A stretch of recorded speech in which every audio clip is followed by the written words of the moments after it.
ओम नमः सिद्धेभ्यः।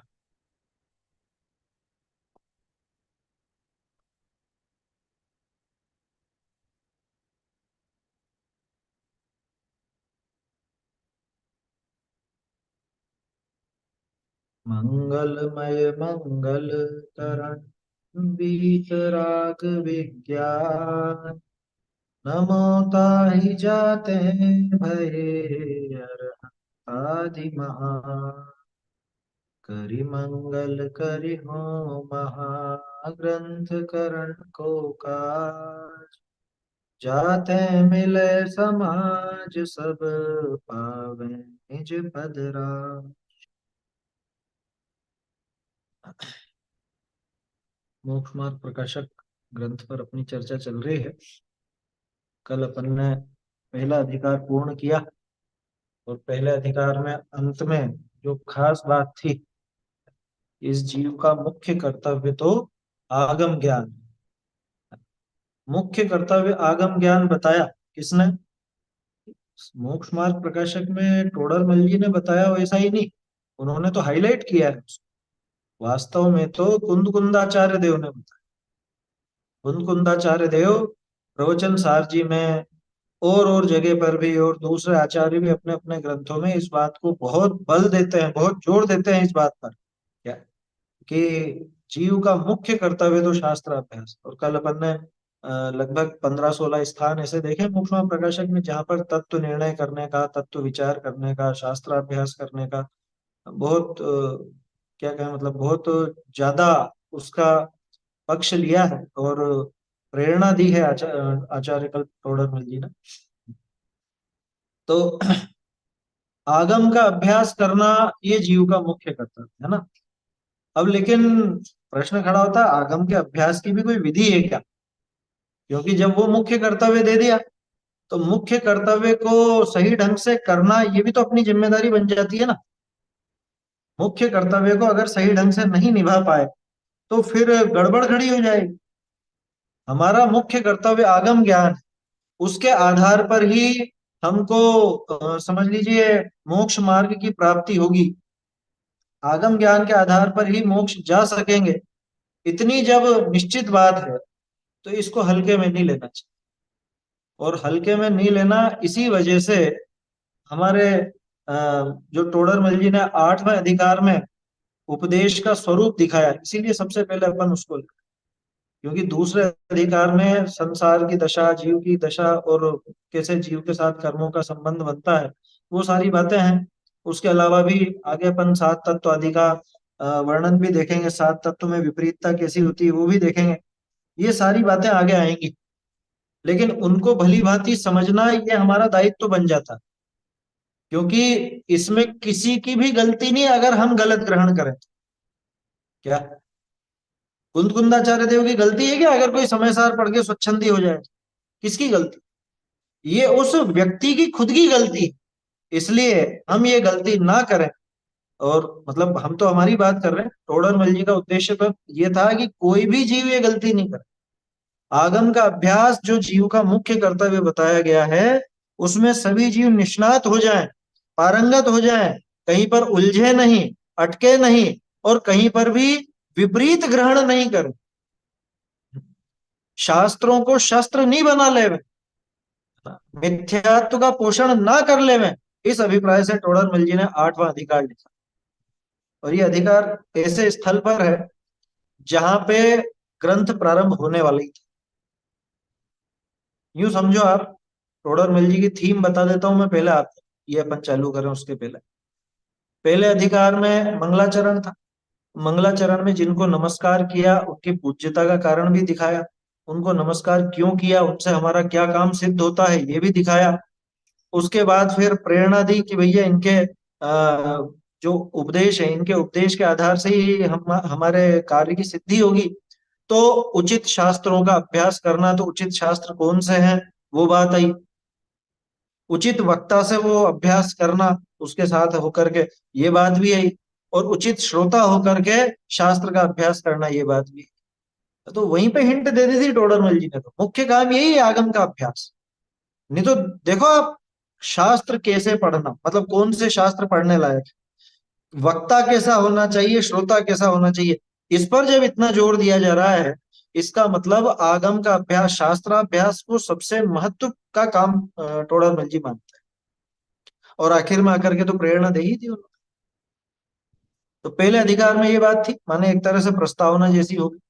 दूसरे अधिकार में जीव की दशा दिखाई गई है, संसार में जीव की कैसी कैसी दशा होती है, कैसा कैसा दुख होता है। तीसरे अधिकार में उस दुख का कारण कौन है, वो कर्म, कर्म के आधार से दिखाया गया वहां पे, है ना। दूसरा तीसरा समान जैसा दिखेगा, लेकिन दोनों में अंतर है। दूसरे अधिकार में कर्म के उदय में दशाएं कैसी होती हैं वो बताए, और तीसरे अधिकार में वो कर्म किस तरह से उन दशाओं में कारण बनते हैं, वो चीज वहां पर, है ना। निराकरण भी है साथ में।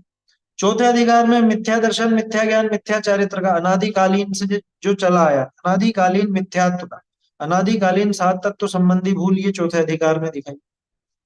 माने जीव ने गड़बड़ कहाँ कर, देखो दूसरे का ही एक्सटेंशन है तीसरा, तीसरे का एक्सटेंशन है चौथा। क्योंकि दूसरे में दिखाया ना कि ऐसी ऐसी संसार की दशा है, जीव दुखी है, तो फिर दुख का कारण क्या है कि वो मिथ्यात्व, मिथ्यात्व उसका मूल कारण। तो मिथ्यात्व का वर्णन वहां चौथे में किया, प्रारंभ किया वहां पे अग्रहित मिथ्यात्व का।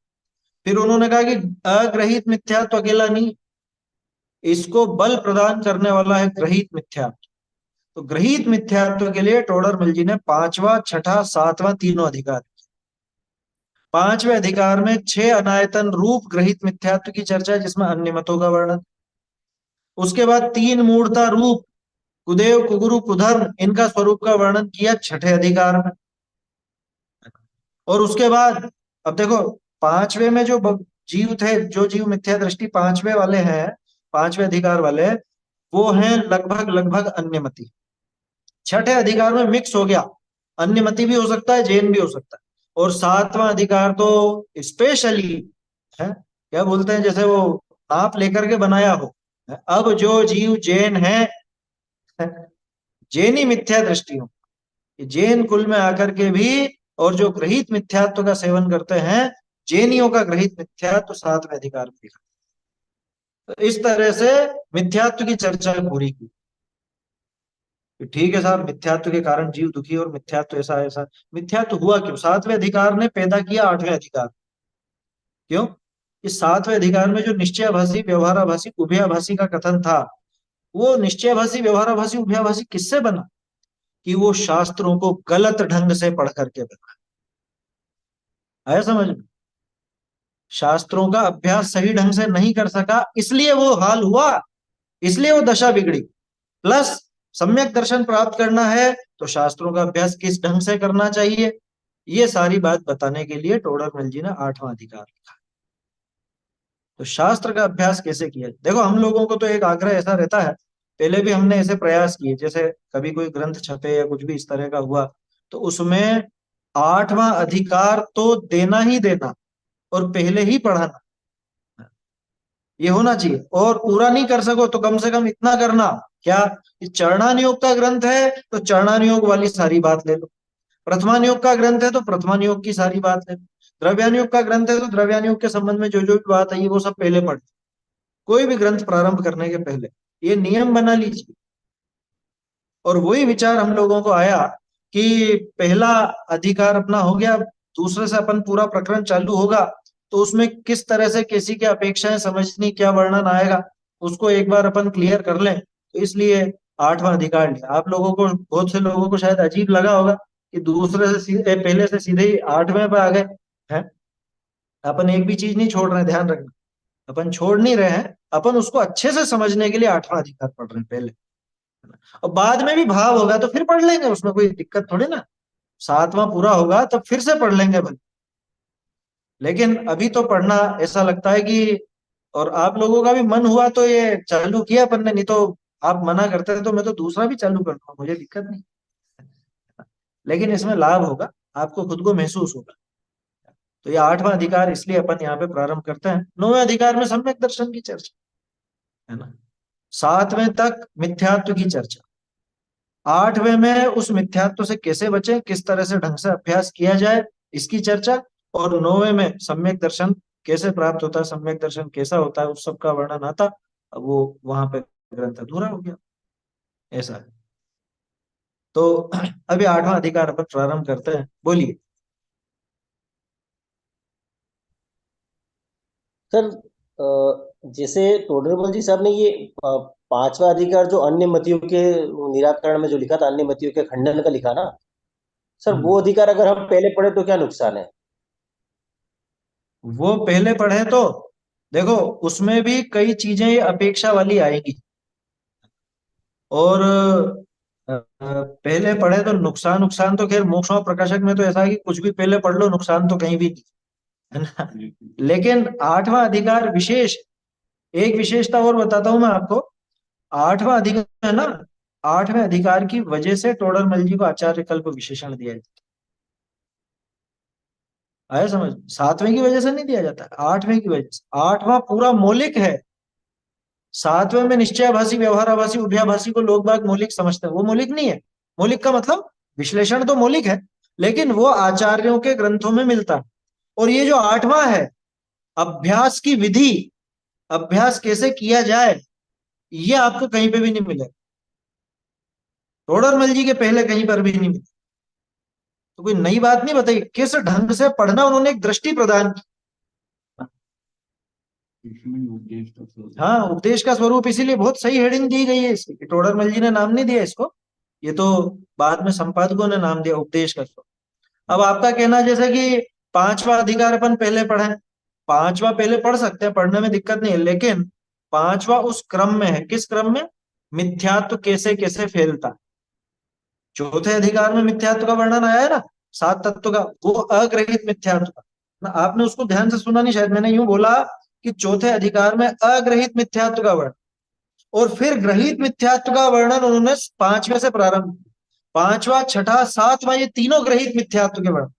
को आठ में से समझा जाता है, हाँ, इसका स्वरूप इसमें है, आठ में से सबको समझा जाता और आठवें से सारी चीजें समझ में आएंगी अपने को। हर उपदेश आठवें अधिकार से ही समझ में आए। इसलिए अपने को ये विचार हुआ कि आठवां अपन लेवे पे, है ना।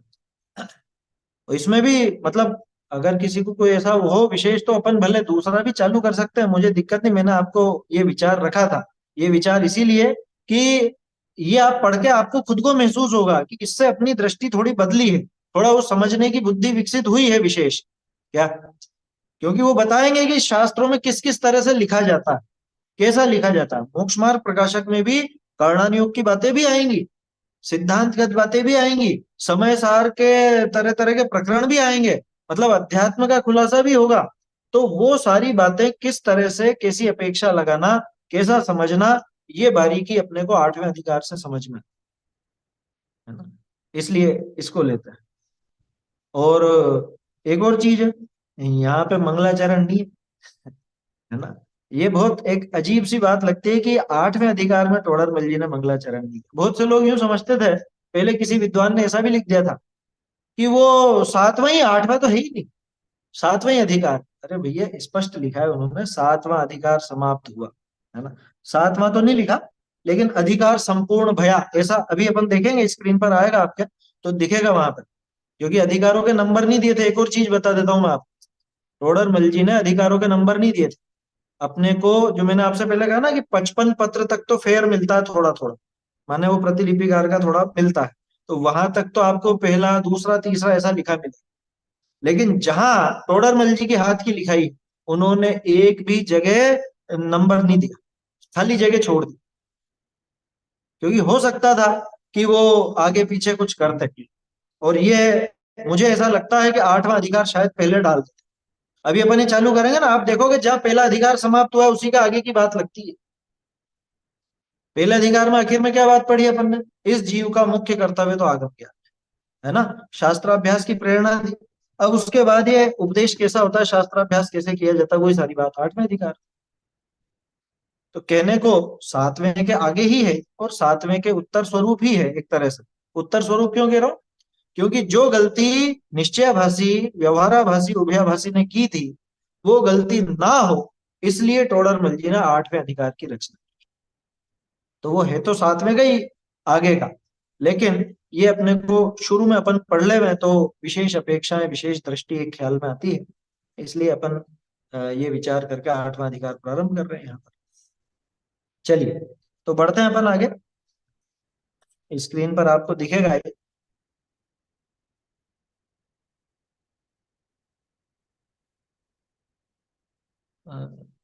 नहीं, इसके आगे आएगा, 174 नंबर रहेगा पत्र का।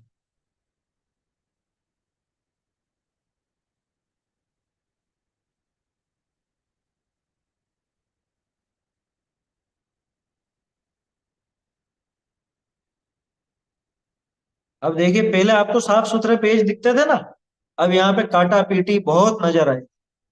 ये टोडर मल जी का सब, बस बस यहीं पे ये निकल गया ऊपर। हाँ बस, इसमें देखिए चौथी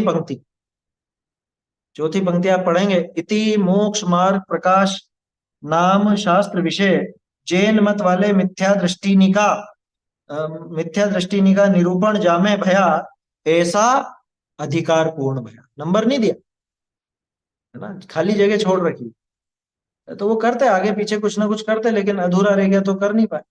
ठीक है, तो ऐसा मत समझना, जो मैंने अभी आपको एक बात बताई कि किसी विद्वान ने ऐसा कह दिया, लिख दिया कि सातवां ही है वो तो आठवां नहीं है, मतलब टोटल 8 अधिकार है और ये इसमें मंगलाचरण भी नहीं है इसलिए सातवें में ही जुड़ा हुआ है, ऐसा मत समझ। वो पूर्ण हो चुका है, टोडरमल जी ने पूर्णता का इशारा किया था। चलिए पढ़ते हैं अपन। ओम नमः। अथ मिथ्या दृष्टि जीवनी को मोक्ष मार्ग का उपदेश दे तिनका उपकार करना, यह ही उत्तम उपकार है। तीर्थंकर गणधराधिक भी ऐसा ही उपकार करे हैं, ताते इस शास्त्र विषय भी तिन ही का उपदेश के अनुसार ही उपदेश दीजिए। तहा उपदेश का स्वरूप जानने के अर्थ किछु व्याख्यान कीजिए। जाते हैं, उपदेश को यथावत न पहचाने तो अन्यथा मानी विपरीत प्रवर्ते, ताते उपदेश का स्वरूप कहिए है। जिनमत विषय उपदेश 4 अनुयोग करी दिया है, सो प्रथमानुयोग, करणानुयोग, चरणानुयोग, द्रव्यानुयोग, ये 4 अनुयोग हैं। तहा तीर्थंकर चक्रवर्ती आदि महान पुरुषनि के चरित्र जिस विषय निरूपण किया होई, सो प्रथमानुयोग है। बहुरी गुणस्थान मार्गणाधिक रूप जीव का व कर्मणि का व त्रिलोकाधिक का जा विषय निरूपण होई, सो करणानुयोग है। बहुरी गृहस्थ मुनि के धर्म आचरण करने का जा विषय निरूपण होई, सो चरणानुयोग है। बहुरी षट द्रव्य सप्त तत्वादिक का व स्वपर भेद विज्ञान आदिक का जा विषय निरूपण होई, सो द्रव्यानुयोग है। अब इनका प्रयोजन कहिए, है ना। अभी यहीं तक देखते हैं। पहले देखो क्या कहा, शुरुआत में ओम नमः। टोडरमल जी ने हर जगह मतलब मंगलाचरण तो किए, ये ऐसी चीजें भी लिखी हैं, कहीं पे ओम नमः या नमः सिद्धम इस तरह से कुछ ना कुछ लिखा है। आपकी प्रकाशित पुस्तकों में शायद ओम नमः नहीं लिखा होगा, बाद वाली में मंगलायतन वाली में है, उसके पहले वाली में नहीं। तो चाहे तो वहां पे आप लिख सकते हैं, शुरू में ही नमस्कार करते हैं, ओम नमः। ओम नमः माने कि पूरा क्यों नहीं लिखा, ओम नमः सिद्धम या कुछ ऐसा लिख देते। कह रहे ओम नमः अपने आप में पूरा है। ओम में पंच परमेष्ठी का समावेश है, धवला जी में आता है ना। धवला जी में ओम का वो जो अ आ उ ऐसा वो है ना, जोड़ करके ओम बना, वो धवला जी में है वो प्रकरण। ओम माने पंच परमेष्ठी को नमस्कार हो। टोडरमल जी देखो कितने सज्जन और कितने विनयवान थे, और शास्त्र की मर्यादा किस तरह से वो रखते थे। हर अधिकार में वो मंगलाचरण। बहुत से कहते हैं यहाँ नहीं किया, अरे ओम नमः कर दिया ना, ये अपने आप में मंगलाचरण। नमस्कार ही तो करना है मंगलाचरण के माध्यम से, वो यहाँ कर दिया। अथ, हाँ पुरानी पुस्तकों में अब लिखा होगा अब मिथ्या दृष्टि जीवों को मोक्ष मार्ग पे। तो अब से तो कोई अधिकार शुरू होता नहीं, अब से तो कोई पैराग्राफ या कोई बात शुरू होती। अथ है यहाँ पे, अथ, तो चाहे तो वहां सुधार कर सकते हैं। अथ मिथ्या दृष्टि जीवों को, मिथ्या दृष्टि जीवनी को। हाँ एक चीज और, जो मैंने शुरू में आप लोगों को बताया था, टोडरमल जी मात्राओं का भी बड़ा ध्यान रखते थे। यहाँ आप देखेंगे तो मिथ्या दृष्टि में बड़ी की मात्रा का प्रयोग है। तो मैं आपको स्थान स्थान पर बताऊंगा कि कहाँ पे छोटी ई आने से क्या अर्थ बदलता है और बड़ी ई आने से क्या अर्थ बदलता है। मिथ्या दृष्टि, बड़ी ई की मात्रा का प्रयोग है, टोडरमल जी ने बड़ी ई की करा, अभी आपने देखा होगा स्क्रीन पर। तो वहां पे मिथ्या दृष्टि जीवों का, जहां जीव की बात आएगी वहां बड़ी ई की मात्रा ले। उन जीवों को मोक्ष मार्ग का उपदेश दे, तिनका उपकार करना ये ही उत्तम उपकार है। ये पंक्ति बहुत गजब की है। दुनिया में सबसे बड़ा उपकार कौन सा? कि मिथ्या दृष्टि जीवों को मोक्ष मार्ग का उपदेश देना, मोक्ष मार्ग का उपदेश देकर उनका उपकार करना, यही उत्तम उपकार है। हम क्या सोचते हैं, हम कैसी बातें करते हैं कई बार, अरे भूखे हैं इनको दान देना चाहिए और ऐसा करना चाहिए, वैसा मना नहीं है, ध्यान रखना, कोई भी दान की मना नहीं, दया दत्ती की भी मना नहीं। बहुत से लोग उसको हाईलाइट करते हैं। किसको? क्योंकि हम इतने भूखों को खाना देते हैं, इतने लोगों को, गरीबों को कपड़ा देते हैं, जानवरों को भी, मान लो कुत्ते हैं तो उनको भी हम बिस्किट खिलाते हैं, या कोई भी जानवर है, गाय है तो रोटी देते हैं, बंदर है तो उसको आटा देते हैं, जो भी है, कुछ भी हम बहुत बहुत देते रहते हैं, हम तो बहुत देते रहते हैं। ये भी धर्म है, ये बड़ा धर्म है। भूखे को खाना देना, प्यासे को पानी देना, ये उपकार है, बड़ा उपकार है। टोडरमल जी क्या कह रहे हैं? ये सबसे बड़ा उपकार, उत्तम उपकार कौन सा? कि मिथ्या दृष्टि जीव को मोक्ष मार्ग का उपदेश देकर उसका उपकार करना, ये सबसे बड़ा उपकार। कोई को धंधे पानी लगा देना, शादी कि विवाह। ये तो तुमको तो धर्म धर्म सोचता है बस, किसी के शादी भी नहीं हो रही हो, शादी करवाना, ये भी बड़ा उपकार है। नौकरी धंधा नहीं है तो उसके नौकरी धंधा लगा देना, उसको रुपए पैसे कमाई का साधन दिला देना, ये क्या कम उपकार है क्या? है? बोलो, लोग बात करते हैं ना इस तरह की बात, कि तुम तो बस बैठे बैठे तुम पढ़ते हो तो बस पढ़ने की बात कर ली और हो गया ये उपकार। अरे भैया ये बताओ कि इस जीव ने ये भूख प्यास आदि की बाधा कब नहीं सही, और कब इसको ये सारी चीजें नहीं मिली? कौन से भव में नहीं मिली? क्या ये आज तक नहीं मिला? तुम आज खाना दे दो, जीवन भर दे सकोगे? और चलो जीवन भर भी दे दोगे तो भी क्या होगा, फिर अगले भव में कौन देगा? हाँ? तो ये समस्या तो वैसी की वैसी ही रहेगी, क्योंकि तुम वो उपाय नहीं कर रहे हो कि जिससे ये भूख का रोग ही नष्ट हो जाए। तुम उसको भूख मिटाने के लिए करो ना, भूख मिटती कहाँ है? तुमने अभी दिया है, उसको कल फिर मांगने आएगा। क्यों? क्योंकि भूख तो उसको रोज लगेगी। भूख मिटी कहाँ? वो चाहे जानवर हो, चाहे व्यक्ति हो, कोई भी हो, रुपए पैसे की आपने आज व्यवस्था कर दी, वो खत्म हो जाएंगे, फिर क्या करो? फिर आएगा वापस। कपड़े सर्दी गर्मी से बचाव। सर्दी गर्मी के आपने कपड़े दे दिए हैं, तो कपड़े कभी ना कभी फटेंगे इसे कि फिर दे देंगे। देते रहोगे हमेशा तो कब तक करोगे ये बताओ? ऐसा काम करो, ऐसा उसको, ऐसी सिद्धि हो कि जिससे न उसको ठंड लगे, न गर्मी लगे, न रुपए पैसे की जरूरत हो, न कभी उसको भूख लगे, न प्यास लगे। ऐसा उपाय कर सकते हो तो बताओ, वो सबसे बड़ा उपकार है ना। और ये मिथ्यात्व का नाश करने का उपकार यही, औषधियां देना, प्याऊ खोलना, ये सब क्या है? ये सामान्य दया दत्ती है, दया दत्ती। ये इतना बड़ा उपकार नहीं है, यकीन मानिए। बात सुनने में अटपटी लगेगी, बहुत से लोगों को बुरी भी लगेगी कि ये तो इसकी मना कर रहे, मना नहीं कर रहे, ध्यान रखना। फूक देना ना, कौन मना करता? हाँ, फूक देने का मतलब जो उचित हो उतना मात्र, ये भी ध्यान रखना।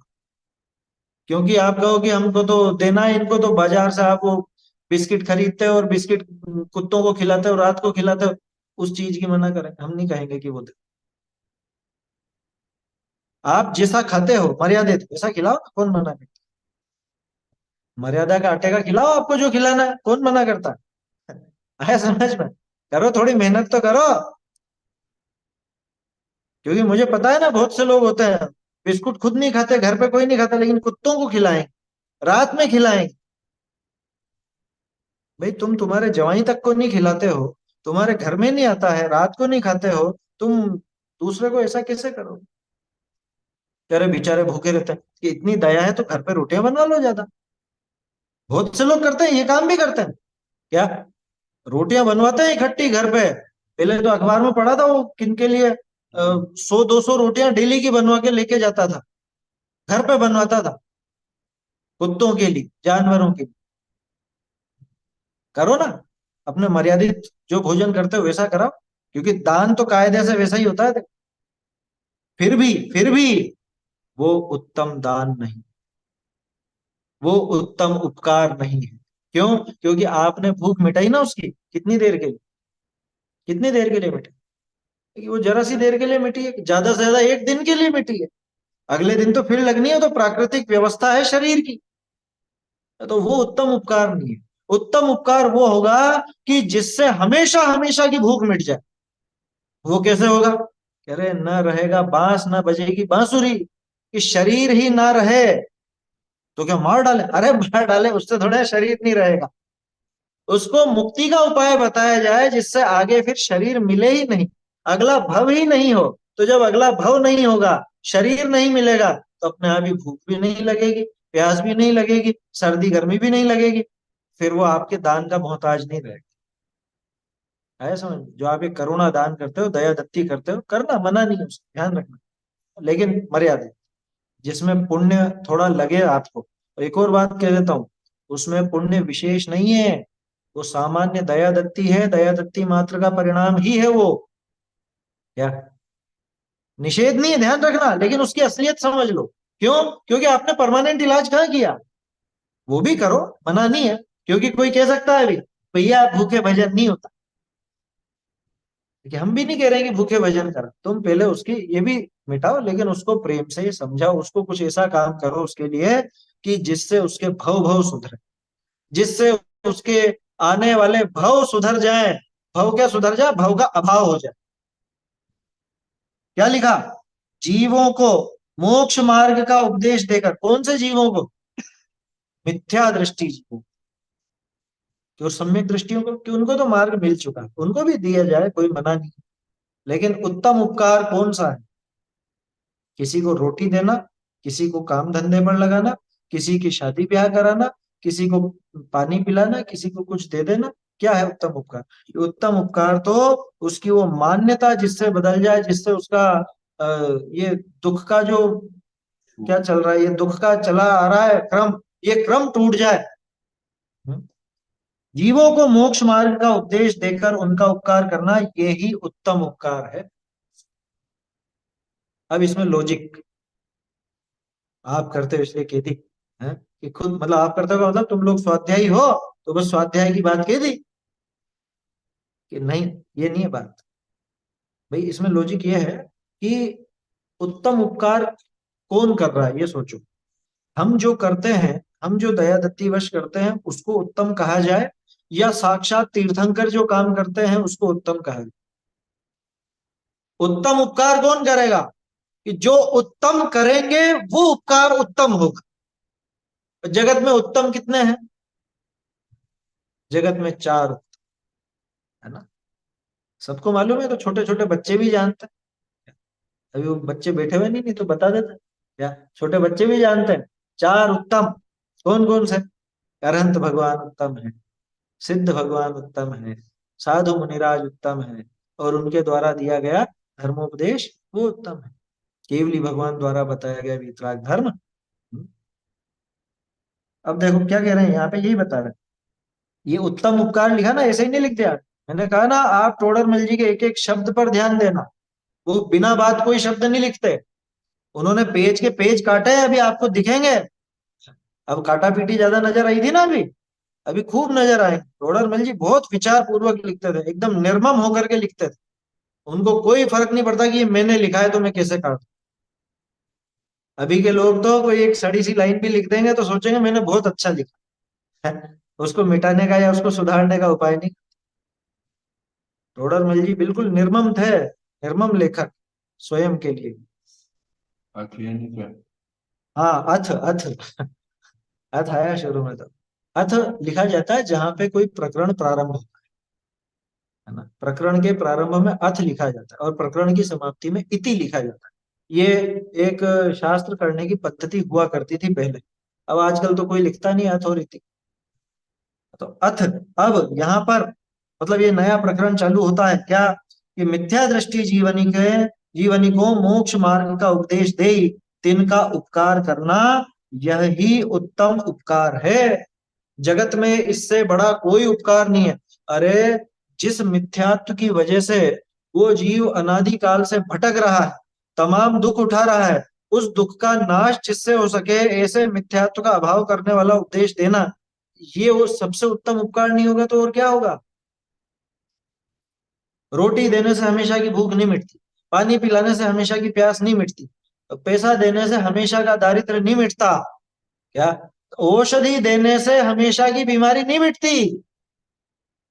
बोलो मिटी क्या? आज तक ये सारे काम तो किए ना आपने, दवाइयां ली होंगी, वो बीमारी मिट गई क्या? सिर दर्द की गोली ली, उसके बाद क्या जिंदगी में कभी सिर दर्द नहीं आता? वो बीपी की गोली वाले तो रोज ही लेते हैं बेचारे, रोज बीपी की दवाई लेते हैं, और रोज वो पड़ता ही है इसलिए लेनी पड़ती। शुगर वाले शुगर की दवा रोज लेते। बोलो, तो वो दवा है क्या? दवा नाम तो उसका है कि जो हमेशा हमेशा के लिए उस रोग को मिटा, और वैसी दवा विश्व में तो यही है बस। अगर कोई ऐसी दवा है तो यही। क्यों? क्योंकि ये उसकी जड़ को खत्म कर देती है। जड़ से मिटाने वाली औषधि सबसे अच्छी औषधि है ना, ये ऊपरी ऊपरी दिखने वाली जड़ से मिटाएगी ये जो तत्व ज्ञान की धारा है, जिनवाणी है, ये उस सारे रोग को जड़ से नाश। उन्होंने पूरी शांत देंगे। हाँ। अच्छा, इसमें एक और चीज है, जैसे दूसरी दवाइयां हैं कि 15 मिनट में असर दिखाए, 15 मिनट में। जिनवाणी, यहाँ 15 मिनट का टाइम ही नहीं है, यहाँ तो तत्काल। जिस समय अपनावे, जिस समय विचार करे, उसी समय इसको शांति महसूस होती, उसी समय, तत्काल है। उन दवाइयों को तो घुलने में अंदर जाके और वो कुछ कुछ क्रिया करने में समय लगता है, वो रिएक्शन भी कर जाती है, वहां तो उल्टा असर भी होता है। जिनवाणी में ऐसा नहीं। क्यों? जिनवाणी का भी तो रिएक्शन देखा ना, निश्चयाभासी व्यवहार आभासी, तो उसी के तो दवाई ये देती टोडरमल जी ने। क्या? ये उस रिएक्शन को खत्म करने वाली दवाई भी साथ में दे दी मोक्षमा प्रकाशक ने। देखो क्या कहा, तो मिथ्या दृष्टि जीवनी को मोक्ष मार्ग का उपदेश दे, तिनका उपकार करना ये ही उत्तम उपकार है। माँ बाप बच्चों को पढ़ा लिखा के बड़ा करते हैं, ये कोई उपकार नहीं। लेकिन माँ बाप अपने बच्चों को ये धर्म का ज्ञान देते हैं, मिथ्यात्व के नाश करने की बातें बताते हैं, जीव अजीव समझाते हैं बचपन से, ये उत्तम उपकार। और इस उपकार का फल इनको खुद को भी लगता है, क्योंकि वही बच्चा बड़ा होकर के जब ये पड़ा होगा पलंग पर, बेसुध पड़ा होगा, तब वही बच्चा इसको बड़ा होकर के संभालेगा, वो इसको स्थितिकरण करे। आया समझ? तो ये ऐसा है, इसको कहते हैं परस्परोपग्रहो जीवाना। ये है परस्पर का उपकार। आया समझ में? और दुनिया में तो पता नहीं जाने क्या अर्थ निकाल लेते हैं उसका। वहां तो हालांकि वहां निमित्त निमित्तिक संबंध दिखाया गया है, लेकिन अगर उपकार कहना भी है तो ये सबसे बड़ा उपकार। देखो, तीर्थंकर गणधर आदि भी ऐसा ही उपकार करे हैं। बोलो, आप जो दया दिखा करके कुछ काम करते हो वो ऊंचा उपकार, या तीर्थंकर और गणधर जो काम करते हैं वो ऊंचा उपकार? किसको ऊंचा कहा जाए? भाई, तीर्थंकर तीन लोक के नाथ है, वो सबसे ऊंचे हैं, तो उन्हीं का उपकार, उनके द्वारा किया गया उपकार ही सबसे ऊंचा उपकार कहलाता है। समझ में आती है ना बात? क्या कहा, तीर्थंकर गणधर आदि भी ऐसा ही उपकार करे हैं, ताते इस शास्त्र विषय भी। अब क्योंकि हम तो उसी की परंपरा में लिख रहे हैं, टोडरमल जी कह रहे हैं कि हम भी तीर्थंकर गणधर देव आदि की परंपरा में लिख रहे हैं। देखो मिल रही है ना पहले अधिकार से बातें। पहले अधिकार में जो मोक्षमा प्रकाशक ग्रंथ की सार्थकता दिखाई थी और उसकी प्रामाणिकता दिखाई थी, वो तीर्थंकर गणधर आदि से लगा के ही तो चलाई थी वो पूरी की पूरी परंपरा। तो तीर्थंकर गणधर आदि भी ऐसा ही उपकार करे हैं, ताते इस शास्त्र विषय भी तीन ही का उपदेश के अनुसार। किन के उपदेश के अनुसार? तीर्थंकरों और गणधर के अनुसार। हम मन से कुछ भी नहीं लिखेंगे और हम मन की अपेक्षाएं भी नहीं लगाए, जो उन्होंने उपदेश दिया उसके अनुसार ही उपदेश यहाँ इस ग्रंथ में दिया जाता है। शुरू कर दूं। हाँ, ये देखो, ये एक तरह से हिंट दे रहे हैं कि यहाँ से ग्रंथ चालू हो, मतलब ग्रंथ पढ़ने के पहले ये पढ़ लो। ये टोडरमल जी ये कहते हैं, लिखा ना, उपदेश के अनुसार उपदेश दीजिए, इस शास्त्र में भी ऐसा ही उपदेश देते हैं। पहले अधिकार में जहां समाप्त किया था कि अब ये मोक्ष मार्ग का प्रकाश करते हैं, ऐसी बात आई थी। और तुम ये इसका अभ्यास करो, तुम्हारा कल्याण होगा, ऐसा लिखा था ना वहां पे। तो ऐसी बात यहाँ पे, यहाँ आ गई कि भाई यहाँ पे हम उसके आगे की बात माने कि उन्हीं के उपदेश के अनुसार यहाँ पर उपदेश करते हैं। हाँ, अब देखो उपदेश को पढ़ेंगे तो सही, लेकिन उपदेश का भी कुछ स्वरूप होता है। माने कौन ये कल्पना कर सकता था कि उपदेश का भी, यानी उस कथन का भी कोई स्वरूप होगा। कथन में जो बात आती, उपदेश में जो बात आती, वो खुद स्वरूप का वर्णन करती, लेकिन उस उपदेश का भी कोई स्वरूप होता है, उसको भी किसी एक विशेष दृष्टि से देखना पड़ता है, देखना चाहिए। ये कौन कल्पना कर सकता है? ये टोडरमल जी की मौलिकता है। तहाँ उपदेश का स्वरूप जानने के अर्थ किछु व्याख्यान कीजिए, कि थोड़ा बहुत उपदेश के संबंध में भी समझते हैं, क्योंकि उपदेश का स्वरूप जाने बिना सही ढंग से उपदेश ग्रहण नहीं हो पाए। आया समझ में? ये दवाई तो मिल गई, ऐसे ही खा लूं? अरे भैया, दवाई अलग अलग तरह की होती है, उसकी पद्धति होती है। कोई दवाई होती है जो खाली पेट खाने की होती है, कोई दवाई होती है जो भरे पेट खाने की होती है, कोई दवाई होती है जो सोने के पहले खाई जाती है, कोई दवाई जो कभी भी खाई जाती है। तो ये समझना पड़ेगा ना, ऐसा थोड़ा है कि लिया है बाजार से दवाई मिल गई और खा लो कभी भी। और कितनी मात्रा में लेनी है, कब लेनी है, किसके साथ लेनी है, किसके साथ नहीं लेनी है, ये सारी चीजें जाननी पड़ेंगी कि नहीं? बस वैसे ही जिनागम वो दवा है, लेकिन उस दवा का स्वरूप, उस उपदेश का स्वरूप भी जानना। ये फ्लू वाला बुखार है तो माथे पे पट्टी हाँ, चढ़। बोलो, ये तो टोडरमल जी का ही उदाहरण है, शीत ज्वर का और दाह ज्वर का। तो उनका करो। बोलो, बुखार उतारने के लिए क्या करते हैं गर्मी में? माथे पे ठंडी पट्टी रखते हैं। अब किसी मूर्ख ने देख लिया, अच्छा ठंडी पट्टी रखने से बुखार उतर जाता है, और अभी इतने ठंड के मौसम में जिसको बुखार आया, उसके माथे पे ठंडी पट्टी रख दी गई, अब क्या होगा? है? अब तो मार डालेगा ये, इसको भगाओ, ये मूर्ख है एक नंबर। इसको मालूम नहीं है कि कब क्या इलाज किया जाता है। तो सर्दी का उपाय क्या, गर्मी का उपाय क्या, ये सब समझना पड़ता है। इसलिए टोडरमल जी ने ये बात महत्वपूर्ण जान करके उपदेश का स्वरूप यहाँ पे समझाया। क्या लिखा? कहा उपदेश का स्वरूप जानने के अर्थ किछु व्याख्यान कीजिए। क्यों? जाते हैं, जाते हैं उपदेश को यथावत न पहचाने तो अन्यथा मानी विपरीत प्रवर्तित। अगर उपदेश को सही ढंग से नहीं समझेगा, उपदेश का स्वरूप नहीं जानेगा, तो फिर विपरीत ग्रहण कर लेगा और अन्यथा प्रवृत्ति करेगा, जैसा ये 7वें अधिकार में निकल। तो इस 7वें से इस तरह से 8वें की जरूरत पड़ी, 7वें अधिकार से 8वां अधिकार लिखने की ऐसे जरूरत पड़ी, क्योंकि इसने ढंग से नहीं समझा ना। इसने वो निश्चय को ही ग्रहण कर लिया, अथवा व्यवहार को ही ग्रहण कर लिया, अथवा दोनों को इसने उल्टा सीधा ग्रहण कर लिया। समझ में आ रही है बात? जाते हैं उपदेश को यथावत न पहचाने तो अन्यथा मानी विपरीत प्रवर्तित, ताते हैं उपदेश का स्वरूप कहिए। इसलिए हम उपदेश का स्वरूप कहते हैं। जिन मत विषय उपदेश 4 अनुयोग करी दिया। जैन धर्म में, जैन मत में उपदेश 4 अनुयोग के माध्यम से दिया गया। ठीक है ना? अनुयोग किसको कहते हैं? इस शास्त्रों के व्याख्यान करने की पद्धति को अनुयोग कहा जाता है। ये तो आप सबने पढ़ा होगा, भाग में भी पढ़ा होगा। शास्त्रों के व्याख्यान करने की पद्धति, कथन करने की पद्धति, जैसे कथन किया जाए उसे अनुयोग कहते हैं। तो जैन मत में 4 अनुयोगों के माध्यम से उपदेश दिया। तो प्रथमानुयोग, कर्णानुयोग, चरणानुयोग, द्रव्यानुयोग, ये 4 अनुयोग नाम आप सब जानते ही। कहा? तीर्थंकर, चक्रवर्ती आदि महान पुरुषनी के चरित्र जिस विषय निरूपण किया होई सो प्रथमानुयोग। कहाँ आया ये? अभी रत्नकरण शावकाचार्य में देखा तो था अपन ने, सम्यक ज्ञान अधिकार, 41 42 से लेकर 46, 5 ही श्लोक है। 5 श्लोकों में चारों अनुयोगों की परिभाषा भी आ गई, उसमें क्या वर्णन हुआ है वो भी आ गई। तो प्रथमानुयोग क्या है? कि जहाँ पे तीर्थंकर, चक्रवर्ती आदि महान पुरुषों का वर्णन किया गया, उनके जीवन चरित्र का वर्णन किया गया, उसे प्रथमानुयोग कहते हैं।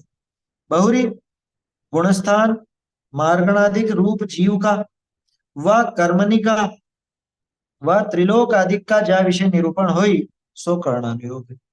कर्णानुयोग में किस किस का वर्णन? गुण स्थान, मार्गण स्थान आदि तो जीव का। अब देखो टोडरमल जी की शैली, वो आपको समझा रहे हैं, उसके साथ ही ये भी बता रहे हैं कि इस बात को कह करके किसका वर्णन किया। गुण स्थान, मार्गण स्थान, रूप किसका वर्णन है? कि वो जीव का वर्णन। ठीक है ना, जीवों का वर्णन।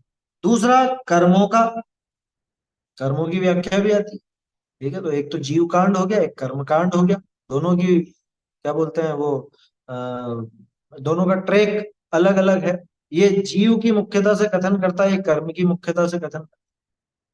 वह तीसरी दशा त्रिलोक आदि का जा विषय निरूपण, क्योंकि कर्णानुयोग में यही तीन चीज। हाँ, देखा था ना अपन, लोकालोक विभक्ते युग परिवृत्ते चतुर्गति नाम च, वहां कर्णानुयोग की बात थी। त्रिलोक आदि का जा विषय निरूपण होई, सो कर्णानुयोग है ना। स्पष्ट है ये तो, कठिन नहीं, सरल है। बहुरी गृहस्थ मुनि के धर्म आचरण करने का जा विषय निरूपण होई, सो चरणानुयोग, कि जिसमें गृहस्थ के और मुनिराज के आचरण संबंधी वर्णन हो। गृह मेद्यन गाराणाम, चारित्रोत्पत्ति वृद्धि रक्षांगम, ऐसी बात थी ना वहां पे, चारित्र की उत्पत्ति वृद्धि और रक्षा, इसका वर्णन जिसमें हो। किसके चारित्र की? कि मुनिराज की और श्रावक। तो श्रावकों का आचरण जिसमें बताया जाता है वो श्रावकाचार कहलाता है। मुनिराज का आचरण जिसमें बताया जाता है वो भी, वो मुनिराज के आचरण संबंधी ग्रंथ है, चरणानुयोग के ही हैं दोनों के दोनों। बहुरी षट द्रव्य सप्त तत्व अधिक का व स्वपर भेद विज्ञान अधिक का जा विषय निरूपण होई, सो द्रव्यानुयोग है ना। छह द्रव्य, सात तत्व, नौ पदार्थ इत्यादि, पंच अस्तिकाय वगैरह, इन सब का जिसमें वर्णन हो, अध्यात्म की बातें हो, भावना प्रधान बातें हो, ऐसा वर्णन जिसमें मिले, वो द्रव्यानुयोग। इस तरह से चार अनुयोग की बात है। अभी ये तो बिल्कुल सरल है, आपका सब पढ़ा हुआ ही है ये चीज। इस बारे में तो जानते हैं सभी। देखो ये श्लोक भी जो नीचे दिए ना रत्नकरण जी के, बस वो उसी के आधार से ये सारा वर्णन, मतलब ये जो परिभाषाएं दी हैं ये। अब इनका प्रयोजन कही है ना, इसके आगे देखते हैं अपन ढूंढारी से।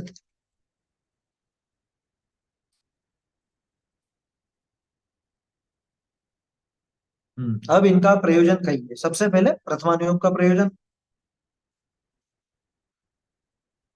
प्रथमानुयोग विषय तो संसार की विचित्रता, अब देखते जाना पॉइंट्स। प्रथमानुयोग विषय तो संसार की विचित्रता, पुण्य पाप का फल, महंत पुरुषन की प्रवृत्ति इत्यादि निरूपण करी, जीवनी को धर्म विषय लगावे है। जे जीव तुच्छ बुद्धि होई, यहाँ ध्यान दीजिए, तुच्छ बुद्धि में कौन सी मात्रा लगी है? बड़ी या छोटी? तुच्छ बुद्धि, जे जीव तुच्छ बुद्धि होई, ते भी, देखिए, ये समझ में आ रहा होगा। तुच्छ बुद्धि के आगे बड़ी की मात्रा यहाँ पर। ते भी तिस करी धर्म सन्मुख हो है, जाते हैं जीव सूक्ष्म निरूपण को पहचाने नहीं, लौकिक बातनी को जाने, तहा तिनका उपयोग लागे। बहुरी प्रथमानुयोग विषय लौकिक प्रवृत्ति रूप ही निरूपण होई, ताको ते नीके समझी जाए। बहुरी लोक विषय तो राजादिक की कथानी विषय पाप का पोषण हो है, तहा महंत पुरुष राजादिक तिनकी कथा तो है, परंतु प्रयोजन जहां तहां पाप को छुड़ाए, धर्म विषय लगावने का प्रकट करे है। ताते जे ताते ते जीव कथानी के लालच करी तो तिसको वांचे सुने, पीछे पाप को बुरा धर्म को भला जानी, धर्म विषय रुचिवंत है हो है। ऐसे तुच्छ बुद्धि निके समझावने को यह अनुयोग है। प्रथम कहिए अव्युत्पन्न मिथ्या दृष्टि, बड़ी है छोटी है? प्रथम कहिए अव्युत्पन्न मिथ्या दृष्टि, तिनके अर्थ जो अनुयोग, सो प्रथमानुयोग है। ऐसा अर्थ गोमट्ट सार की टीका विषय कया है। बहुरी जिन जीवनी के तत्व ज्ञान भया होई, पीछे इस प्रथमानुयोग को वांचे सुने, तो तिनको यह तिसका उदाहरण रूप भाषे है। जैसे जो जीव अनादि निधन है, शरीर आदि संयोगी पदार्थ है, ऐसा ये जाने था। बहुरी पुराणनि विषय जीवनी के भवांतर निरूपण किए, ते तिस जानने के उदाहरण है। बहुरी शुभ अशुभ शुद्धोपयोग को जाने था, वह तिनके फल को जाने था।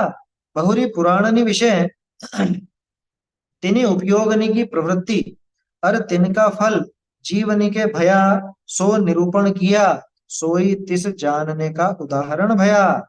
ऐसे ही अन्य जानने। यहाँ उदाहरण का अर्थ यह, जो जैसे जाने था तैसे ही तहाँ कोई जीव के अवस्था भई, ताते यह तिस जानने की साखी भई। देखो यहाँ पे अभी ये जो उदाहरण देकर के काटा ना टोडरमल जी ने, आप अगर कोशिश करेंगे तो पढ़ने में आ जाएगा। क्या आप थोड़ी सी कोशिश करेंगे तो पढ़ने में आ जाएगा। मैं पढ़ता हूँ काटे हुए, कोई देखना।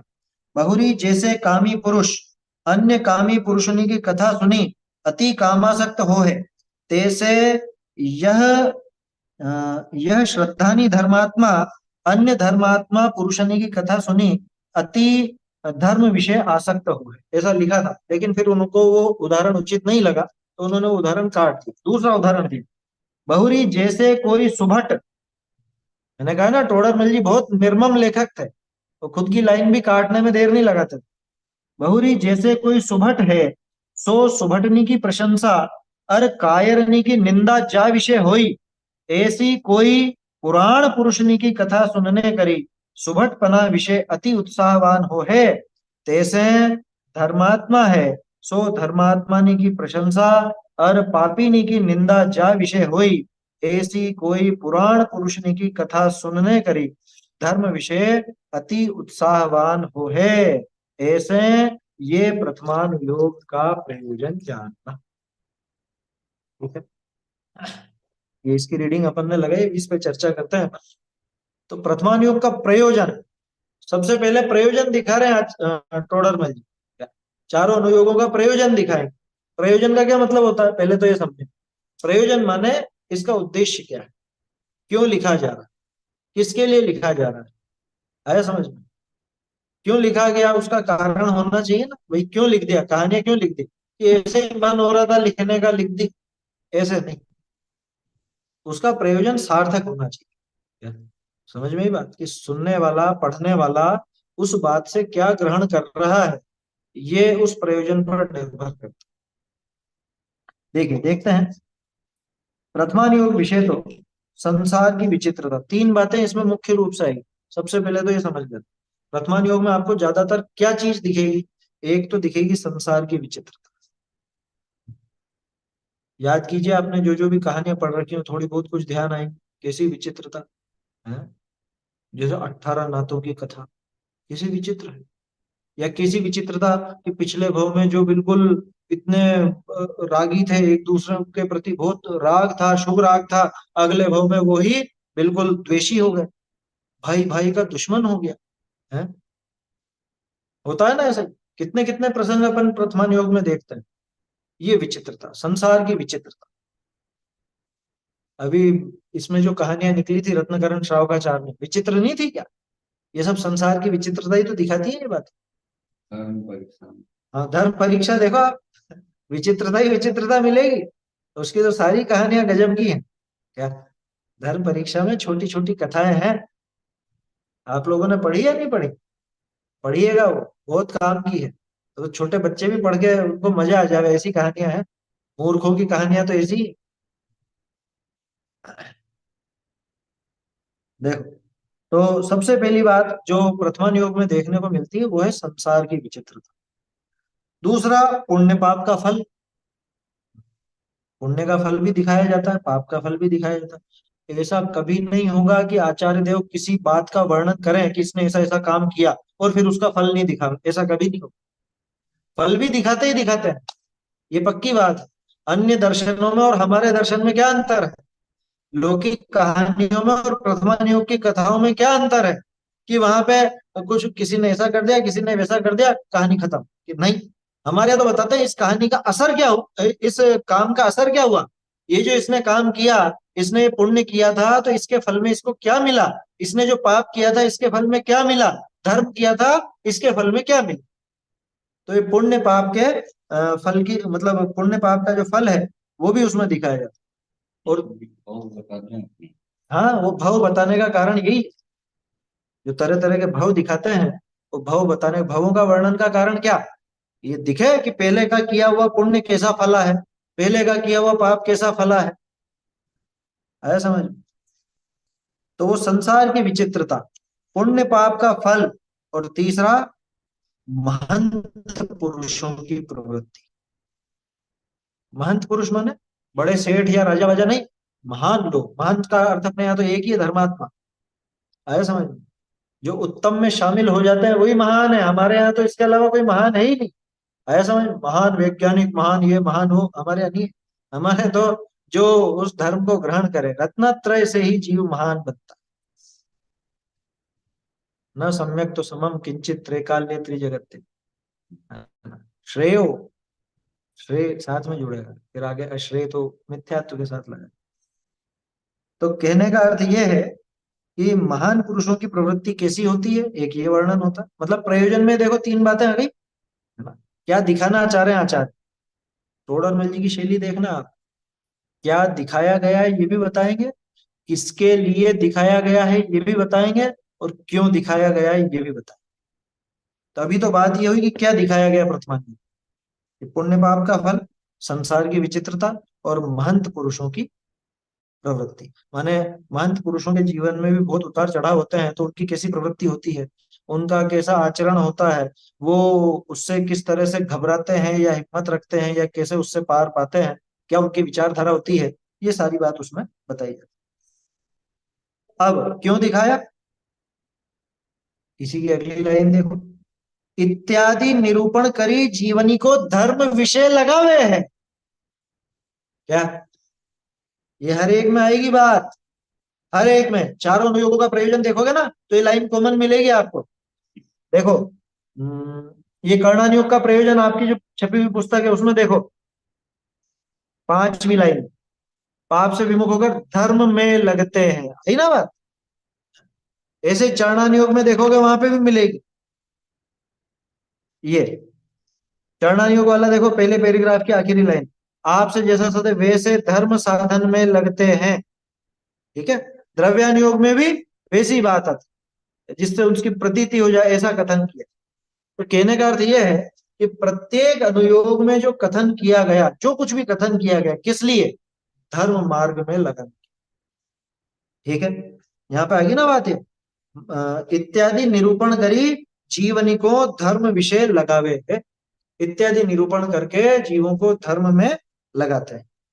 अब जे जीव तुच्छ बुद्धि हुई, ये सारे जीव लग जाएंगे क्या, ये सारे जीव नहीं लगेंगे, कोई कमजोर बुद्धि वाला हुआ तो, अरे उसी के लिए लिखा गया प्रथमानुयोग। जे जीव तुच्छ बुद्धि हुई, जो तुच्छ बुद्धि होते हैं, यानी कि जिनकी बुद्धि तुच्छ होती है। ठीक है ना, बुद्धि में छोटी की मात्रा आती है, लेकिन जब किसी जीव का विशेषण बनाया गया कि ये जीव तुच्छ बुद्धि वाला है, तो उसको क्या कहेंगे कि ये जीव तुच्छ बुद्धि है। वहां बड़ी की मात्रा है, ये बड़ी और छोटी का रहस्य ये है ना। यह जीव तुच्छ बुद्धि है, तो यहाँ पे बड़ी की मात्रा बुद्धि में, और इसकी बुद्धि तुच्छ है तो बुद्धि में छोटी, बुद्धि अपने आप में वो छोटी की मात्रा, और जिसकी वो बुद्धि है उसके लिए लगाएंगे तो ये जीव तुच्छ बुद्धि, ये जड़ बुद्धि है, ये महाबुद्धि है ना, कुछ भी अपन कहते हैं इसको। हाँ, उसमें बड़ी की मात्रा है। जे जीव तुच्छ बुद्धि होई ते भी तिस प्रकार, किस प्रकार, तिस करी उसके द्वारा, ये जो प्रथमानुयोग है उसके द्वारा धर्म सम्मुख हुआ है। प्रथमानुयोग में जिस तरह से वर्णन किया गया है उसके आधार से कमजोर बुद्धि वाला जीव भी धर्म मार्ग में लग जाता है। इसीलिए तो बहुत से जीव कहते हैं कि अरे छोटा बच्चा, इसको एक काम करो, कहानियों की पुस्तक, या कि कोई नया नया लगाए, अभी नहीं समझता है, इसको क्या दे सबसे पहले कि कहानियों की। लेकिन हर जगह वो फिट नहीं बैठती बात। तो सामने वाले की बुद्धि कैसा है ये भी देख। वो बिल्कुल एकदम सीधा साधा हो, कम समझता हो, तो प्रथमा योग की कहानी से समझ जाए, ऐसी बात है। जाते हैं, वो धर्म सन्मुख कैसे हो जाता है, उसका कारण भी दे रहे हैं, टोडरमल जी बिना कारण नहीं। जाते हैं, वे जीव सूक्ष्म निरूपण को पहचाने नहीं। जो तुच्छ बुद्धि है, वो वो जीव बेचारा बारीक बात तो समझ नहीं पाएगा, सूक्ष्म निरूपण उसको समझ में नहीं आएगा। लौकिक वार्तानी को जाने, लौकिक बातों को तो समझ जाते हैं, है ना, लौकिक बातें समझ लेते हैं, जो लौकिक भाषा में लिखी होती है कि उसके यहाँ पे ऐसा हो गया, उसके वहां ऐसा हो गया, ये हो गया, वो हो गया, ये बातें समझ में आती है। तहा तिनका उपयोग लागे बहुरी प्रथमानुयोग, वहां पे उनका उपयोग लग जाता है प्रथमानुयोग, बहुरी प्रथमानुयोग विषय लौकिक प्रवृत्ति रूप ही निरूपण होई, ताको ते नीके समझ ही जाई। क्यों? क्योंकि इसको और कोई बात समझ में नहीं आती, इसको लौकिक बातें समझ में आती। तो लौकिक बातें लिखी गई प्रथमानुयोग, संसार की विचित्रता, तरह तरह के जीवों का वर्णन, कि पुण्य पाप का फल कैसा उनको मिल रहा है, और महंत जीवों की प्रवृत्ति, ये सब क्या है? लौकिक बातें ही तो है। लौकिक बातें ही तो है, कहानियों में क्या है? लौकिक बातें हैं। तो उससे उनका मन लग जाता है, और उनको वो अच्छे से समझ में आ जाती है। नीके, नीके मतलब अच्छी तरह से समझ में आ जाती। बहुरी लोक विषय तो राजादि की कथानी विषय पाप का पोषण हो। अगर लौकिक बातें पढ़ेगा, क्योंकि अभी कोई कह सकता था कि जब यही बातें करनी है तो उपन्यास नहीं पढ़ लूं, अखबार नहीं पढ़ लूं, और चीजें आती है वो कहानियां नहीं पढ़ लूं क्या? भैया इसको समझो कि लौकिक बातों में जहां राजादि की कथा है, वहां तो सिर्फ और सिर्फ पाप का ही पोषण। वहां पे देख करके क्या मिलेगा, मतलब उन उदाहरणों से, उन किस्सों से, उन घटनाओं से क्या मिलेगा? कि वहां तो खाओ पियो मौज से रहो, और कैसे उसने विषय भोग भोगे, ये सब चीजें जानने को मिलेगी उन कहानियों में। तो किनमें? लौकिक कहानी, अखबारों में, उपन्यासों में, है, और जो भी है। तहा, तहा कहाँ? प्रथमान योग, प्रथमान योग, महंत पुरुष राजादिक तिनकी कथा तो है, कहानियां तो है, कैसी? जैसी वो उपन्यास में थी वैसी, लेकिन परंतु प्रयोजन जहां तहां पाप को छुड़ाए धर्म विषय लगाओ का प्रकट। आचार्य देव उन्हीं कहानियों के माध्यम से इसको पाप छुड़ाने की प्रेरणा, पाप छोड़ करके धर्म मार्ग में लगने की प्रेरणा भी देते हैं। चोर से कैसे निकलना। आया समझ में? अंजन चोर की कहानी में मुख्य क्या है?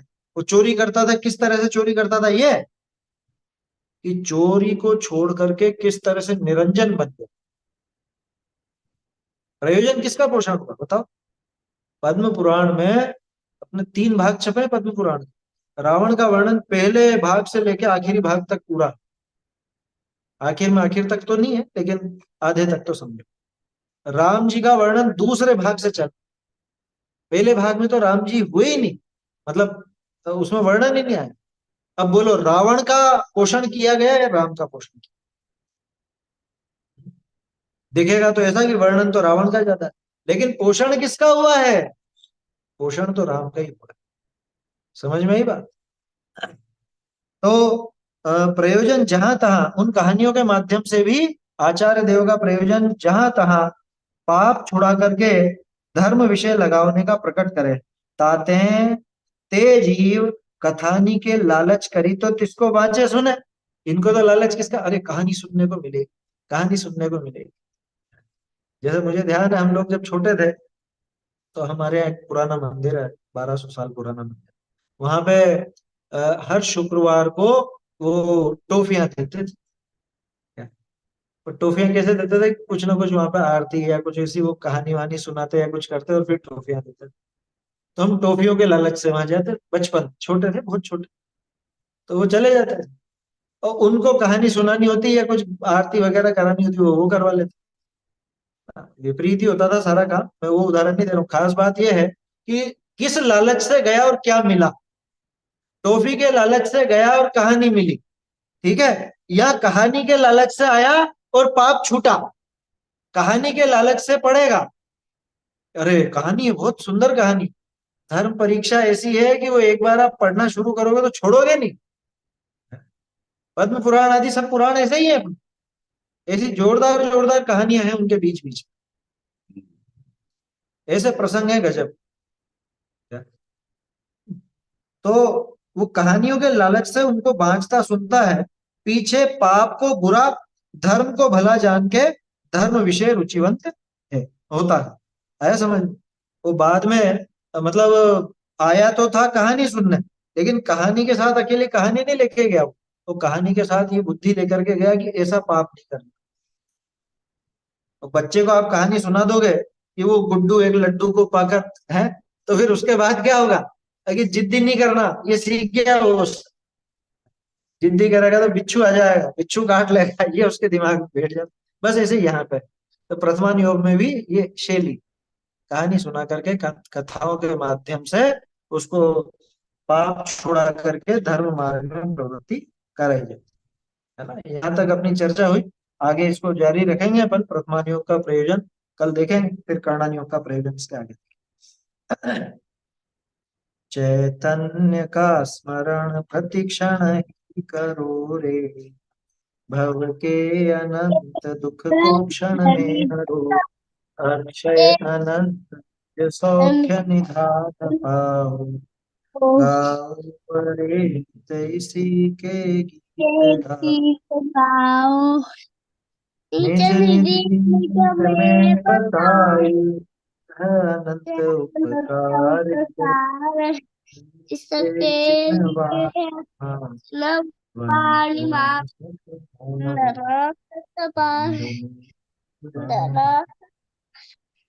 जिनवानी माता की जय हो, जिनवानी माता की जय हो, जिनवानी माता की जय हो। जय जनन, जय जनन।